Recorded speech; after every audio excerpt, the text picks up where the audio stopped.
todos mais uma vez bem-vindos ao nosso Palavras Cruzadas. É um grande gosto estar aqui com todos para nós explanarmos esta lição poderosa e maravilhosa pela qual nós estamos falando um pouquinho sobre profecias, imagens e alusões, símbolos, como nós devemos utilizar de tudo isso que Deus nos dá para aprendermos um pouco sobre a mensagem que Deus tem para nós em nossos dias, que já foi transmitida já desde os tempos antigos, não é? Ali no Antigo Testamento e também no Novo Testamento, e que se estende a nós em nossos dias. E estou aqui com Samuel hoje, que está a partilhar um pouco conosco, um pouco mais deste conhecimento, não é? Que vem trazendo esta lição para nós, que é algo importante que nós precisamos ter. E neste momento eu gostaria de pedir para o Samuel fazer uma oração para nós. Oremos. Querido Deus e bom Pai, queremos pedir a tua sabedoria, a tua presença e o teu Espírito no estudo desta lição, que nos possas abrir o nosso coração, preparar-nos para que todo este conhecimento resulte em alguma aplicação prática na nossa vida e que não seja meramente passageiro. Abençoa também todas as pessoas que nos acompanham, é aquilo que eu te peço em nome de Jesus. Amém. Amém, Senhor. Amém. Bom, estamos na lição de número 5 e nós estamos continuando uma segunda parte, não é? Sobre as nações. E o versório desta semana nos diz exatamente assim: Aquietai-vos e sabeis que eu sou Deus. Serei exaltado entre as nações, serei exaltado na terra. Salmo 46, versículo 10. Então, quando nós chegamos aqui na segunda parte, nós relembramos um pouquinho da semana passada, que o próprio povo de Deus pediu, não é? Essa questão, essa ideia de reinos, reis, alguém que estivesse à frente, não é, da nação, para os governar. E a gente lembra, Samuel, um pouquinho, que quando a gente coloca uma pessoa que é pecadora para governar sobre pecadores, as consequências serão drásticas, não é verdade? E a gente lembrando um pouquinho aqui sobre a criação de Deus no Jardim do Éden, a gente vê que muitas das vezes a ideia que nos vem à mente são muitas dúvidas, muitas perguntas, não é? Por que Deus colocou uma árvore ali do conhecimento do bem e do mal? A gente sabe que havia duas árvores, não é? A árvore da vida, que é desta que Adão e Eva deveriam comer sempre, não é? A gente vê a dependência deles, não é? De Deus, para que eles pudessem continuar a ter essa vida maravilhosa. E também todos os outros frutos que haviam ali. E também, por que Deus colocou justamente uma árvore ali no meio do jardim do Éden? Um lugar que era perfeito, um lugar que era maravilhoso. Acredito que tanto eu como tu, Samuel, sonhamos com isso todos os dias, não é? Onde há frutos, onde há paz, onde há descanso, onde há um silêncio, onde nós podemos contemplar, não é, essa criação maravilhosa de Deus. Samuel, comenta um pouco para a gente aí a respeito do início aí desta lição. Por que vem à nossa mente essa ideia e por que nós devemos ter cuidado quando muitas das vezes essas ideias nos levam para caminhos que podem tirar, não é? Essa essência de Deus, desse amor de Deus pela humanidade. É verdade, Adriano. Tal como tu disseste, foi colocada uma árvore no Jardim do Éden com algum propósito.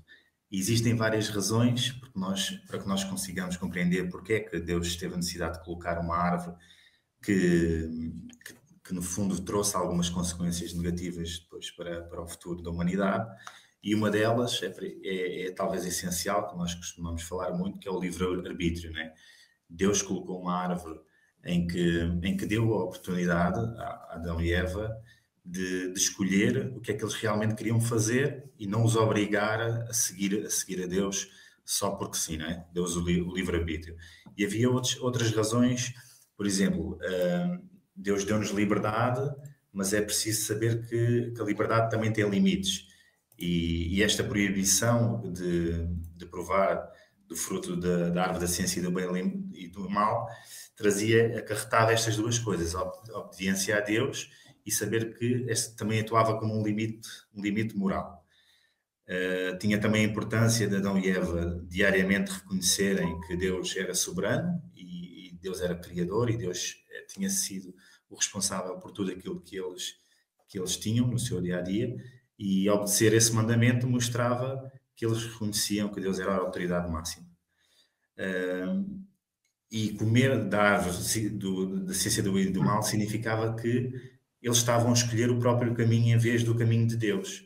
E isso resultou na separação espiritual que nós hoje conhecemos e que Deus tinha avisado Adão e Eva que certamente morreriam se provassem desta árvore. Ou seja, a proibição era simples, mas o peso que ela trazia e as consequências eram muito grandes, né? Era um teste de amor, um teste de confiança que Deus colocou sobre Adão e Eva.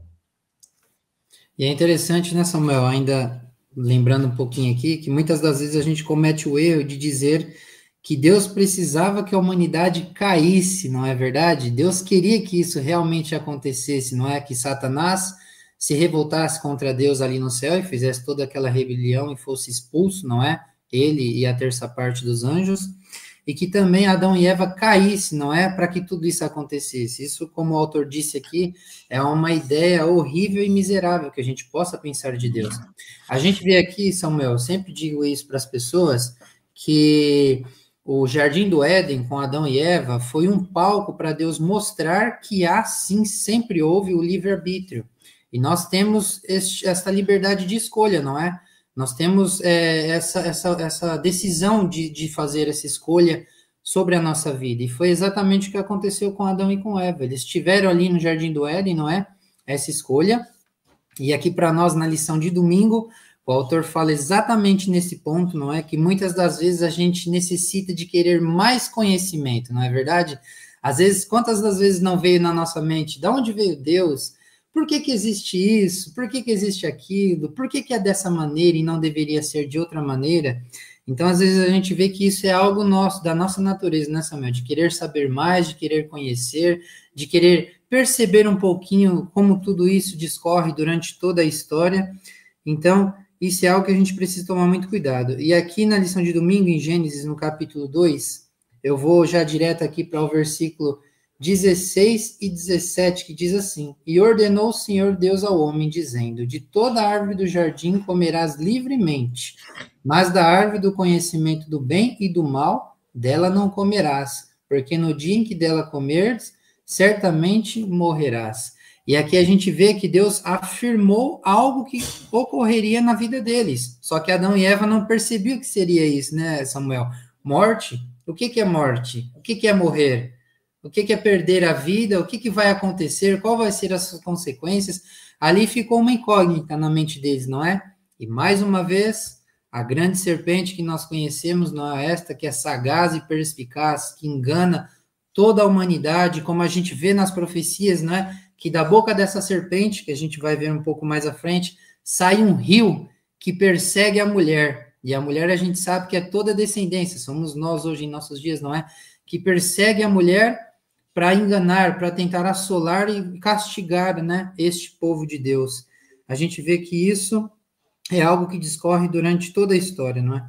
E como eu já comecei dizendo aqui, Samuel, as pessoas, o povo de Deus sempre quis um reino, não é? Um rei que estivesse à frente ali para os governar. À medida que os reis de Israel se tornaram progressivamente mais perversos, que era o que acontecia sempre ao coração deles, nessa busca incansável de conquista, de conhecimento, de saber mais de Deus, tornou-se tão mundano e tão afastado do seu objetivo que ele lhes deu ainda mais daquilo que queriam. Então a gente vê aqui que são os próximos governos, os próximos reinos que se levantariam, não é? E por falar em reinos... Pode continuar, pode dizer. E agora passar a fazer a ponto para a lição de segunda-feira. Por falar em... Não sei se tens mais alguma coisa a acrescentar. Não, é isso mesmo. Pronto, fazendo a ponto aqui para os reinos, então, que nós falamos aqui em Daniel 2, e a lição específica Daniel 2, 31 a 35, questiona-nos aqui... Daniel dá-nos uma visão panorâmica da história do mundo até ao final dos tempos. Que verdades importantes podemos aprender com esta espantosa profecia? E só fazendo aqui uma pequena introdução, quem estudar esta parte da Bíblia irá perceber, ou com o auxílio de algum estudo, o que é que representam estas partes da estátua. Nós sabemos que a cabeça de ouro representa a Babilónia, isto está em Daniel 2:38. O peito e os braços de prata representam o Império Medo-Persa.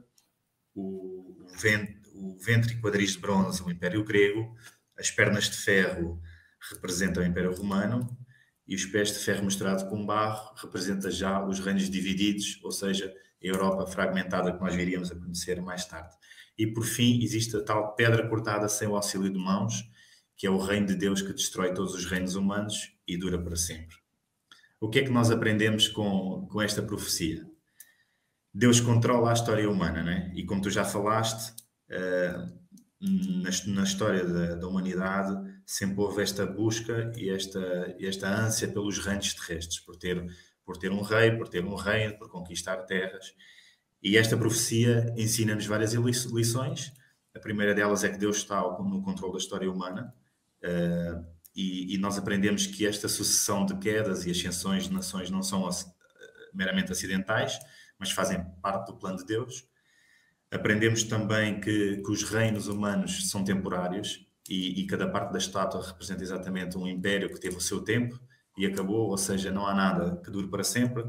Nós mesmos sabemos que a nossa vida é fugaz e não iremos levar nada connosco daqui, como se diz normalmente. Também aprendemos que, como a última parte desta profecia, a pedra cortada sem auxílio de mãos, este sim é o reino eterno, o reino que vai perdurar e que vai ser garantido por Deus para sempre. Esta profecia ajuda-nos a confiar em Deus e a não colocarmos a nossa esperança nos reinos humanos e para que nos possamos preparar para o reino que finalmente irá ser estabelecido e que vai durar para sempre. Aqui, fazendo só aqui uma pequena nota aqui, que vem na nossa lição de segunda-feira, uma frase que Dr. Martin Luther King Jr. disse: temos mísseis teleguiados, mas homens mal orientados. E isto porquê? Porque no início do século XX existiu a tal inovação tecnológica, um boom grande, existiu posteriormente também a Revolução Industrial, e sabemos que havia muito otimismo em que todas estas revoluções iriam melhorar o destino da raça humana e que nós caminhávamos para um cenário perfeito, um cenário em que a vida seria mais fácil, e não foi isso que a história demonstrou. Sabemos que a história demonstrou guerras como não há registro na nossa história, um número de vidas perdidas em mais de 200 milhões neste espaço de 125 anos que nós, após 1900, e Martin Luther King faz esta nota, que realmente nós temos muita capacidade tecnológica, temos muita evolução, mas o coração do homem não nos permite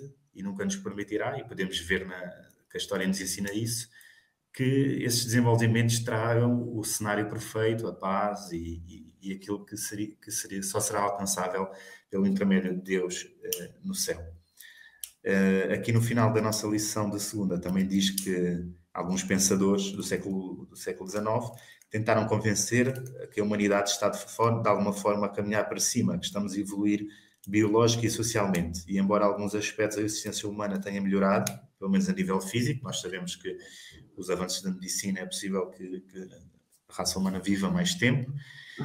Quem aqui olha realmente para o futuro deste mundo, tal como ele é agora regido e governado, com otimismo. Nós vimos isso.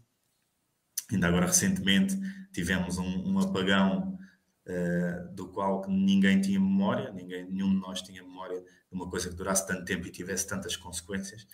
E nós vemos também no cenário global a instabilidade política, o número de guerras que aumenta, e nada disso nos traz segurança e nos traz esta esperança que existiu antigamente de que este mundo caminhava para algo melhor. E é interessante, né, Samuel? Eu lembro isso desde quando era criança, meus avós diziam, e aqueles mais velhos que eu convivia, nós já estamos no tempo dos pés da estátua, não é verdade? Já estamos ali no reino, não é? Do barro e do ferro. E a gente se lembra, quando a gente se refere ao reino do ferro e do barro, é exatamente o Império Romano, que tem ali o ferro com o seu grande poder, não é? Com suas tecnologias, com seus avanços e com tudo mais, que agora aponta para os Estados Unidos. E a gente vê aqui que o barro representa o poder religioso. A gente vê essas duas diferenças nesses dois materiais e que ambos não se misturam, né, Samuel? Não tem como você dizer que a religião ela conduz tudo para o bem de Deus, não é? Com a tecnologia, com os avanços, porque a gente sabe que isso muitas das vezes acaba buscando o interesse próprio do coração humano. E quando são esses interesses, é o que Ellen White diz especificamente aqui, os reinos que se seguiram foram ainda mais vis e corruptos, não é? Como tu disseste aí, pelo pensamento de Charles Darwin e de Karl Marx, que disseram que tudo estava subindo, né? Que a humanidade estava crescendo cada vez mais e mais. E olha aqui na ideia dela. Deterioraram-se porque abandonaram a sua fidelidade a Deus. À medida que se esqueciam dele, afundaram-se cada vez mais na escala de valor moral. A nação, deteriorização moral da nação. Então, a gente vê aqui, Samuel, que cada vez mais se degradou, perdeu essa essência, não é? Esse real sentido de adoração a Deus, de buscar cada vez mais e mais esse amor, esse convívio com as pessoas, de se preocupar mais com as pessoas. É o que tu estavas a dizer aí sobre o que aconteceu recentemente. A gente vê que as pessoas, quando acontece algo pânico, algo alarmante, elas não pensam mais nas outras, não é? Vão aos supermercados, pegam tudo para elas, não pensam em compartilhar com os outros que vêm a seguir. E isso é um caos que acontece cada vez mais e mais, constantemente a gente vê isso a se repetir, não é? O interesse do governo, as guerras que trazem muitas das vezes benefícios para uns, mas consequências trágicas para outras nações. Isso já não é de hoje, né, Samuel? Já é de muitos e muitos anos que isso vem se acontecendo. E agora aqui pulando para a lição de terça-feira, a gente pula Daniel, é um livro que ele escreveu para mostrar que os sonhos que ele tinha ali era dizendo a mesma mensagem que Deus tinha para o rei ali, né, na época da Babilônia, mas de um significado diferente, para que ele pudesse perceber de uma maneira mais fácil. E agora aqui indo para o capítulo 7, a gente vê que exatamente a sequência descrita pelo profeta, como já foi referida da estátua, agora desta vez com animais. E a gente vê aqui que Daniel traz, mostrando alguns animais que trazem um significado dos próximos reinados que viria sobre o reinado da Babilônia. Então, a gente vê aqui, o reinado da Babilônia era o leão, o reinado da Medo-Pérsia, que era o urso, mostrado ali na visão que teve Daniel, o reinado da Grécia, que era simbolizado pelo leopardo, e logo a seguir o reinado da Grécia, a Roma, não é? Que é o animal terrível e espantoso, que nem Daniel soube descrever direito, não é? A aparência e a afeição, não é? Deste terrível e espantoso animal que predominaria durante muitos e muitos anos, não é? Sobre a nação de Deus. Então, é exatamente a sequência descrita pelo profeta Daniel e que vemos se concretizando no Apocalipse, que é o livro da revelação, não é? Pelo qual não tem como nós estudarmos Daniel sem também analisar Apocalipse, que é o que nós vemos em nossos dias. Os problemas dos gentios tinham se tornado nos problemas do seu povo. Tinham escolhido viver como os gentios, e por isso agora iam viver sob os gentios. A partir do domínio babilônico, o povo da aliança de Deus nunca mais gozou uma autonomia completa ou duradoura. Então a gente se lembra, não é, que quando o reinado da Babilônia veio e levou o povo de Deus cativo para a Babilônia, nunca mais foi a mesma coisa como era antes, como nós estávamos estudando na lição anterior, não é, sobre as nações, não é, da parte 1, e agora a gente está vendo aqui na parte 2 que era algo que eles não estavam preparados para isso, não é? Então a gente vê, como você já disse, Samuel, foi um pedido que eles fizeram no passado para que tivessem reis, para que tivessem governantes sobre eles, né, para que eles seguissem as ordens de um único rei.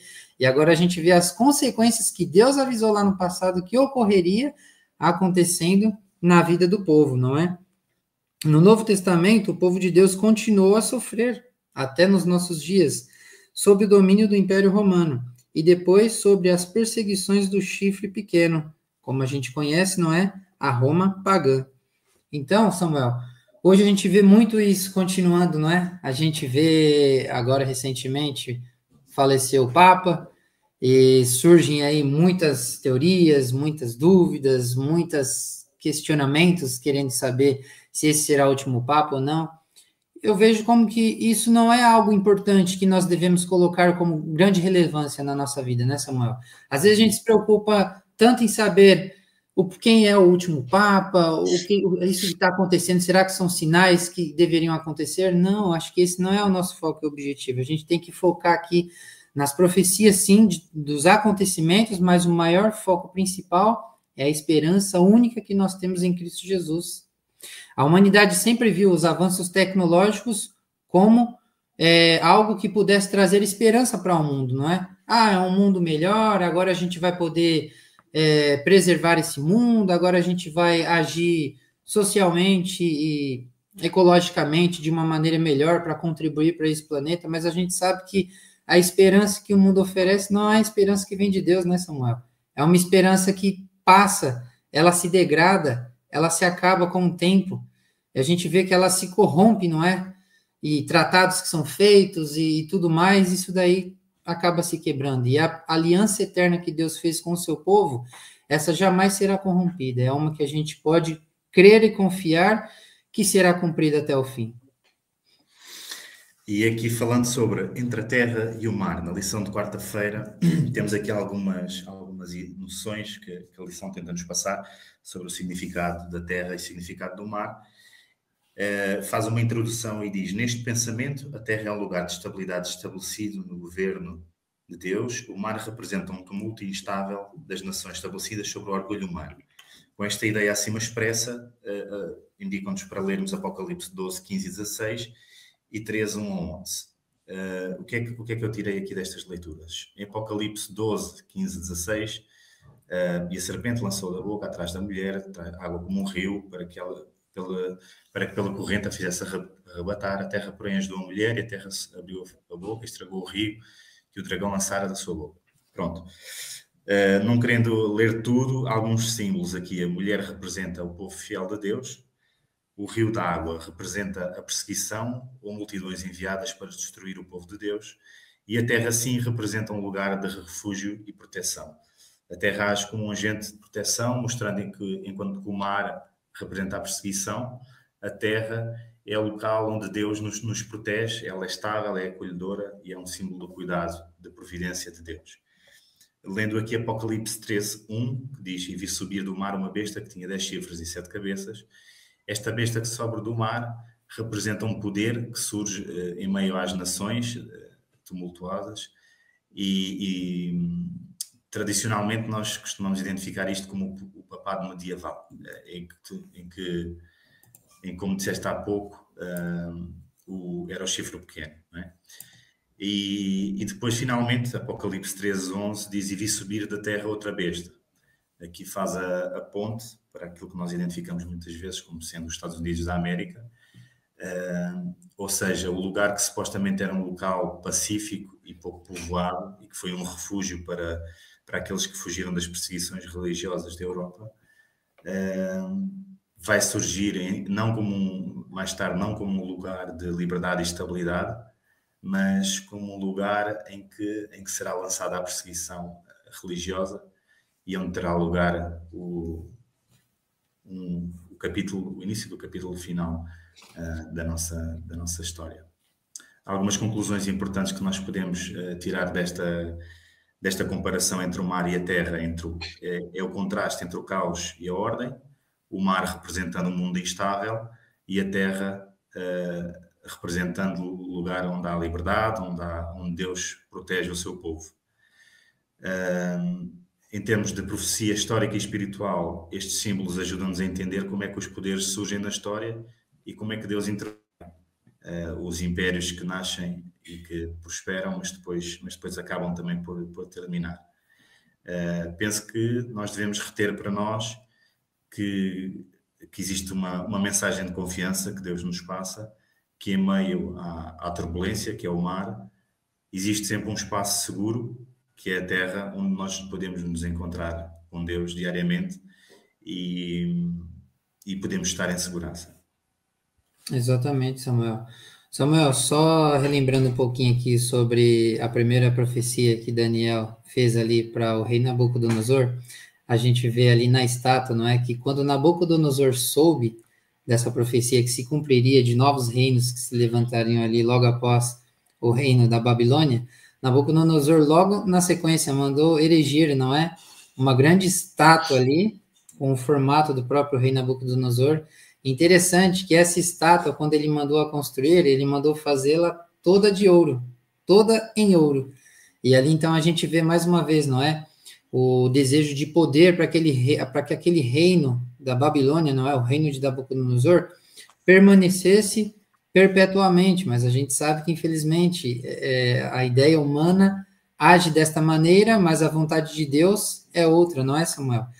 E como tu disseste aí sobre o significado da profecia, não é?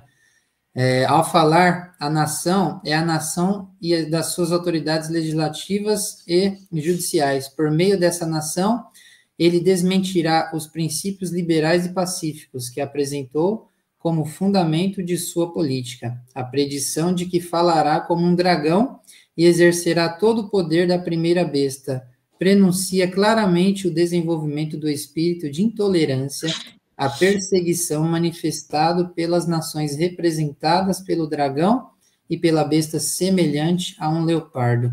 Então, a gente vê aqui, como tu disseste já, Samuel, essa perseguição, ela houve e sempre haverá. A gente vê que agora os Estados Unidos é o maior poder, não é? Presente nos nossos dias, e ele vai fazer o que for possível para fortalecer cada vez mais e mais o seu poderio, não é?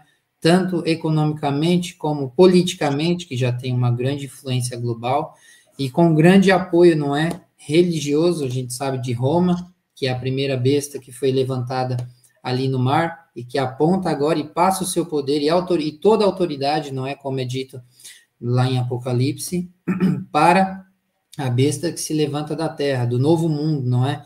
Que é os Estados Unidos da América. E a declaração de que a besta com 2 chifres faz com que a terra e os que nela habitem adoram a primeira besta. Indica que a autoridade desta nação deve ser exercida na imposição de alguma observância, que será um ato de homenagem ao papado. A gente vê como que as pessoas buscam, não é? Buscam estar ali próximos. A gente sabe que vai acontecer muito em breve conclave, e a gente vê quantos discorrem de um lado para o outro para irem estar presentes ali na conclave, que acontecerá muito em breve, não é? Para saber o quê? É o que acontecia no passado, né, Samuel? Eleger, não é? Mais uma pessoa que estará ali à frente, não é? Para os representar, para ser, vamos dizer assim, o representante de Deus aqui na Terra, para dizer o que vai acontecer, eleger leis, impor muitas outras coisas às pessoas ali, para que elas sigam desta maneira, e perde completamente aquilo que nós já dissemos, né, Samuel? A essência de adoração ao Deus verdadeiro, ao único Deus que deve ser adorado. O povo no passado de Israel também cometeu os mesmos erros, não é? Como a gente viu na lição anterior, de sempre cair nos erros do paganismo, das outras nações circunvizinhas, que acabavam introduzindo isso ali em meio ao povo de Israel, e eles se esqueciam completamente de quem era o verdadeiro Deus que deveria ser adorado, e acabavam adorando criaturas, coisas criadas aqui na terra, ao invés do próprio Deus, o Criador. É muito triste, mas a gente tem que se atentar a isso, que infelizmente pode estar acontecendo em nossos próprios dias. Falando aqui, profetizar de novo, título da nossa lição de quinta-feira, o versículo, os versos que nós temos para meditar nesta lição é Apocalipse 10, 1 a 11. Convido a todos que puderem depois ler para acompanhar. Falando só aqui um bocadinho o que é que representa algumas coisas que aparecem nestes versículos. Aqui há algumas partes. Vi outro anjo forte descendo do céu, vestido de uma nuvem, e na mão tinha um livrinho aberto, e pôs o seu pé direito sobre o mar e o esquerdo sobre a terra. O que é que representa então aqui? O anjo representa Cristo, né? O mensageiro celestial.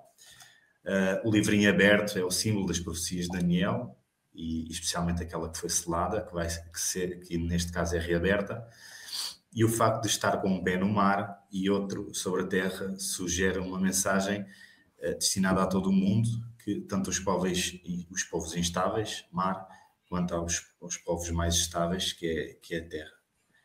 em relação aqui ao versículo 5 a 7, em que diz que já não haverá mais demora, mas nos dias da voz do sétimo anjo se cumprirá o mistério de Deus.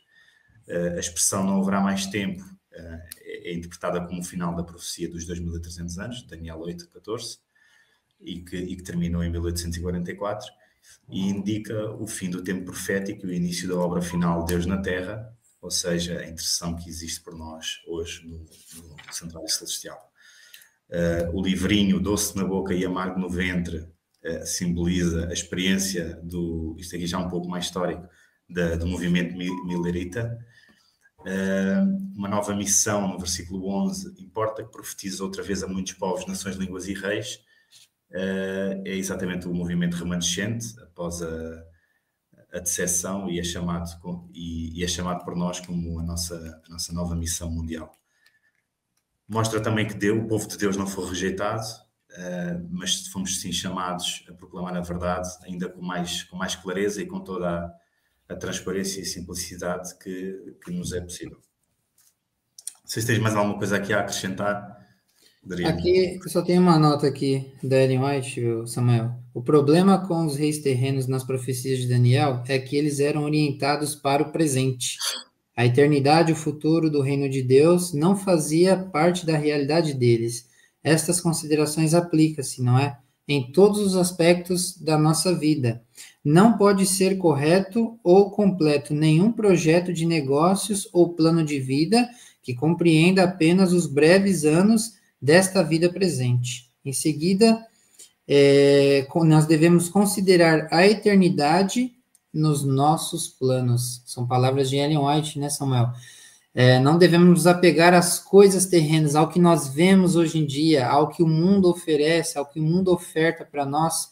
Ellen White exorta para que nós nos apeguemos nas promessas, na palavra viva e verdadeira, que é a única que pode nos salvar, né, Samuel? Que esperança nós podemos ter em meio a este mundo pelo qual somente a perseguição da humanidade, para a desolação, como tu já disseste, se tudo isso que aconteceu no passado, o movimento milerita, tudo ali que nasceu no passado e que chegou até as nossas mãos hoje, isso é o que nós devemos ter de mais valor para transmitirmos a todas as pessoas que estiverem ao nosso redor. Pessoas estão sedentas, não é, de uma mensagem de esperança, de algo que possa se agarrar, não é, Samuel? A gente vê só guerra, fome, tristeza, família se desfazendo e muitas outras coisas terríveis que acontecem, não é? Que a grande besta já está operando os seus sinais, o seu grande poder que foi dado, a grande autoridade lá no passado, e a gente vê que algo precisa ser feito, essa mensagem precisa ser pregada, e nós precisamos aprofundar cada vez mais e mais nas profecias para compreendermos um pouquinho mais essa mensagem que Deus transmitiu a Daniel e que também transmite a nós em nossos dias, Samuel. Obrigado, Adriano. Eu não tenho mais nada a acrescentar. Desejar a todos um bom estudo desta lição e que Deus possa realmente preparar os nossos corações para que estas lições possam permanecer e que possam ter uma aplicação durante a nossa semana, durante a nossa vida e que possam influenciar outras pessoas. Amém.